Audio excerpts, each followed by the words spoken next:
Saat ini pemerintah juga tengah dalam proses penyusunan rancangan peraturan presiden tentang penghapusan piutang iuran dan denda iuran jaminan kesehatan bagi peserta PBPU dan BP kelas 3. Pemerintah juga mendukung JKN dengan membayarkan iuran PBI JKN melalui DIPA Kemenkes. Komitmen pemerintah terlihat dari capaian PBI JK yang selalu di atas 99% sejak tahun 2023.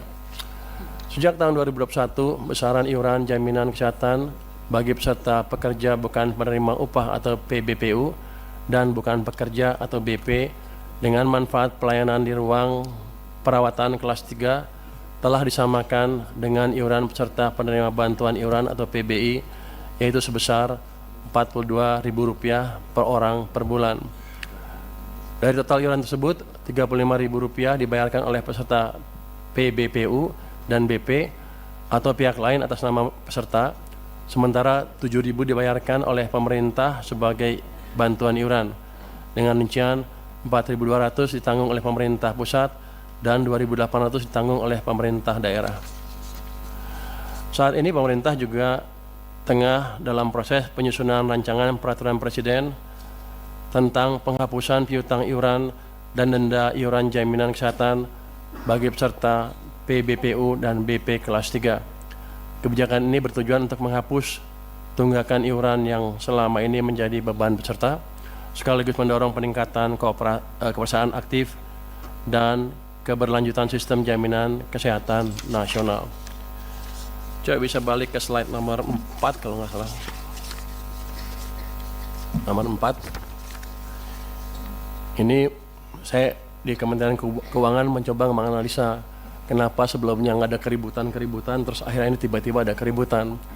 Kalau kita lihat tabel ini yang tadi juga dipakai oleh Menteri Sosial, itu jumlah penghapusan dan penggantian PBIJK yang dihapus tuh di bulan Februari tahun 2026 naiknya atau mencapai 11 juta orang, itu hampir 10% dari total kan, dari 98. Sebelumnya 7, 1, 1, 1, 1 di bawah 1 juta, dan 1 juta di bawah 1 juta. Jadi ini yang menimbulkan kejutan, kenapa tiba-tiba rame di bulan Februari tahun ini menurut dugaan kami ya, karena sedemikian besar orang yang terpengaruh dan mereka tidak tahu bahwa mereka sudah tidak masuk dalam daftar lagi, sehingga ya kerasa lah itu. Kalau 10% karena kan kerasa tuh, kalau 1% nggak ribut orang-orang.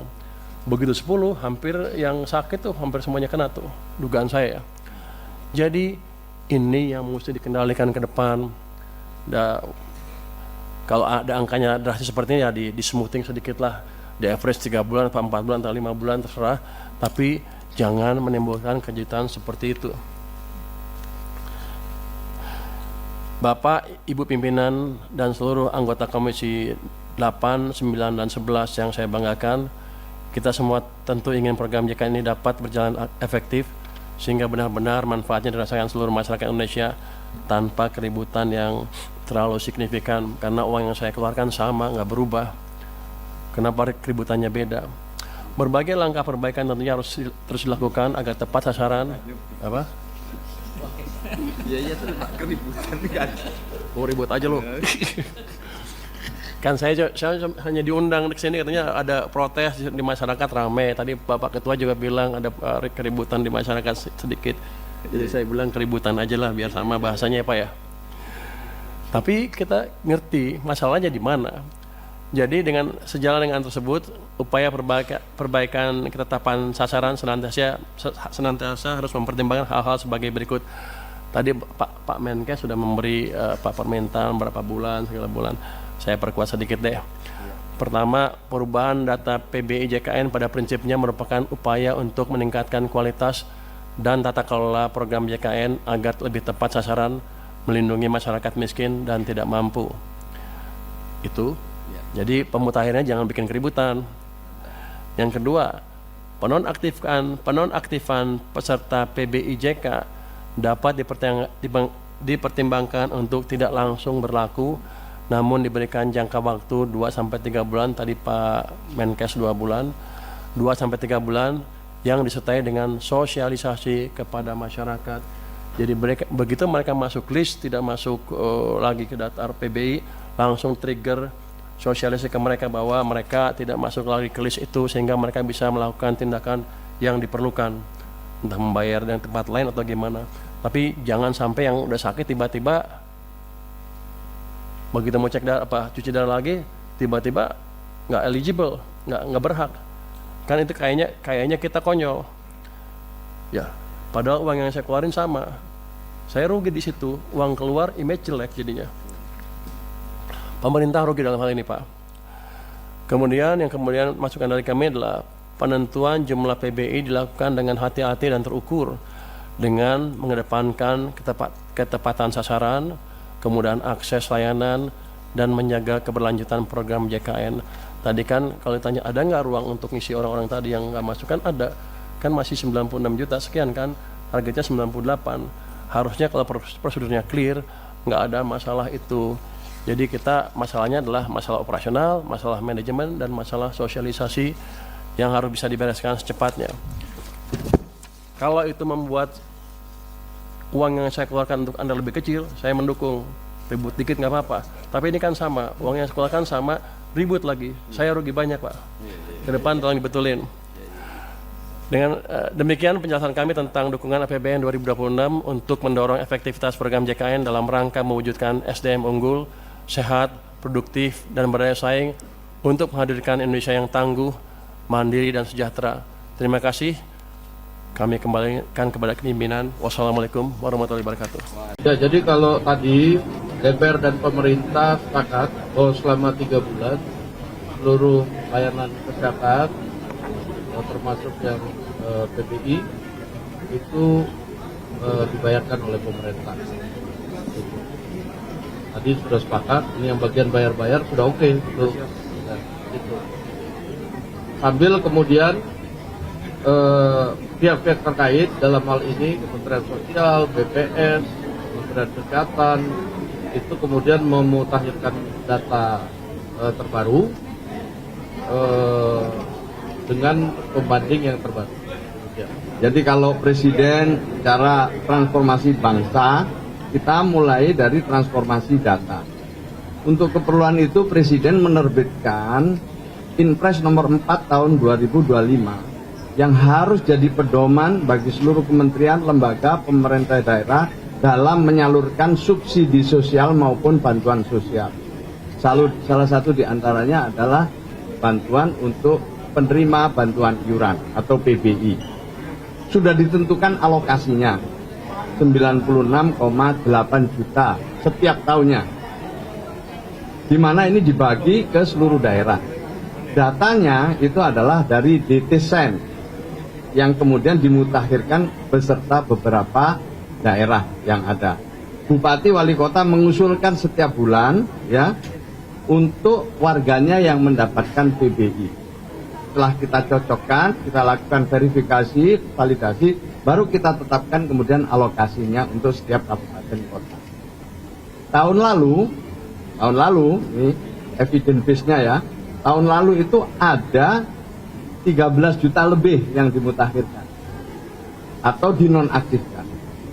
Pemerintah memberikan kesempatan untuk reaktivasi. Ada 87.000 lebih yang melakukan reaktivasi dari 13 juta yang dinonaktifkan. Saya terima kasih kepada Prof.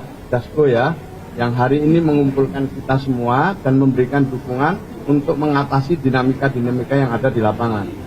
Ya, sampai 3 bulan ke depan kita diberi kesempatan untuk merespon ya keluhan atau kekurangan-kekurangan dari mekanisme yang kita buat.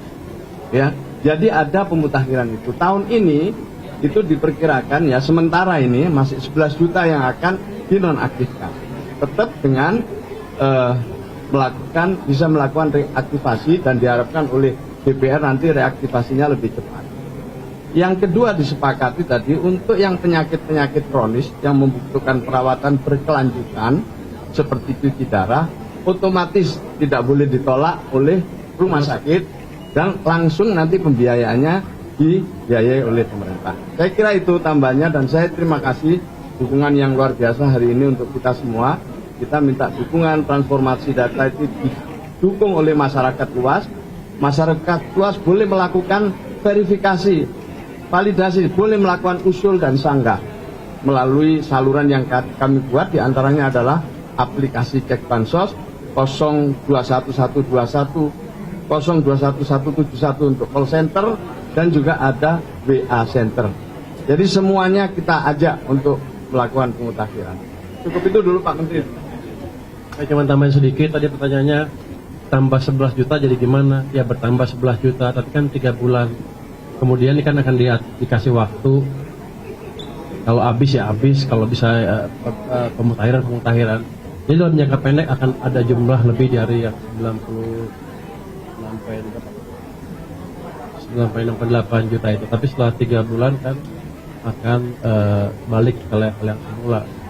Ini hanya untuk memberikan waktu kepada mereka, ya jangan kaget lah. Atau kalau mau bayar sendiri, jadi tercover, bisa tercover betul. Jadi yang kemarin kan nggak adilnya kenapa? Karena tiba-tiba di bulan Februari ada 11 juta satu bulan, kan kaget semua. Karena belum ada pentahapan yang terukur waktunya. Sebelum-sebelumnya kan cuma 1 juta, 2 juta, paling banyak 5 juta, tapi nggak satu bulan. 1 bulan 11 juta kan 10%, tiba-tiba nggak bisa dapat akses, ya pasti ada yang banyak yang kena. Ini yang menimbulkan kemarin mungkin banyak protes ya. Ini diperbaiki dengan sistem tadi. Nanti ke depan 3 bulan, kalau dia nggak masuk ini, dia akan diberitahu 3 bulan sebelumnya. Jadi sosialisasinya akan ditingkatkan lebih baik lagi.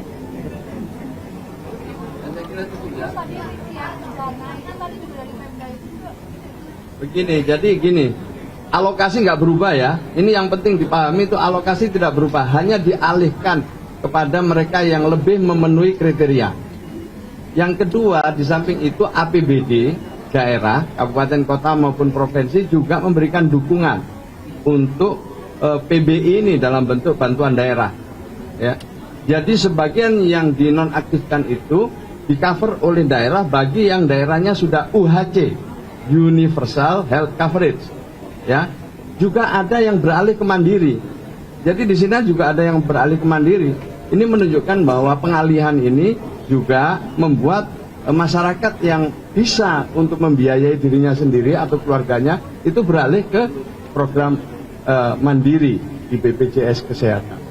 Ya, cukup ya.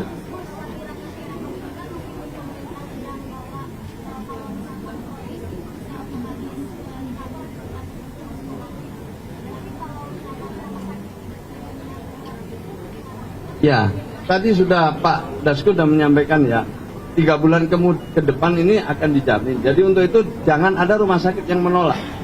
Menurut saya Menteri Kesehatan juga udah ada jelas itu, undang-undangnya ada, peraturannya ada, tidak boleh rumah sakit menolak pasien. Siapapun pasien itu. Siapapun pasien itu tidak boleh menolak pasien. Untuk itu ini himbauan kepada rumah sakit, jangan ada rumah sakit yang menolak pasien. Soal pembiayaan, pemerintah dan DPR sepakat untuk akan memberikan dukungan. Dan itu nanti kita bisa lakukan hitung-hitungan bersama BPJS. Saya kira ini jaminannya. Ya, itu kan berdasarkan desil. Desil 1 itu adalah miskin dan miskin ekstrim. Desil 1 itu udah pasti miskin dan miskin ekstrim. Nah, sementara yang dibiayai ini sebenarnya sampai kelompok rentan di desil 4 dan 5. Sebenarnya udah luar biasa alokasi pemerintah itu. Sudah luar biasa. Belum lagi tambahan dari daerah. Jadi sudah luar biasa. Menurut saya ini kita harus dukung secara bersama-sama ya. Sudah cukup besar anggaran yang diberikan. Terima kasih Prof. Terima kasih. Terima kasih. Oke, makasih ya. Yuk. Data Dewan Ekonomi Nasional menunjukkan misalnya program PKH dan bantuan sembako yang melalui Kementerian Sosial itu ditengarai 45% tidak tepat sasaran. Maka selama 1 tahun ini kami melakukan konsolidasi dengan BPS dan pemerintah daerah untuk menghadirkan suatu data yang lebih akurat, memenuhi kriteria sehingga bansos kita tepat sasaran. Subscribe, share, like a comment. Subscribe, share, like a comment. Subscribe, share, like a comment.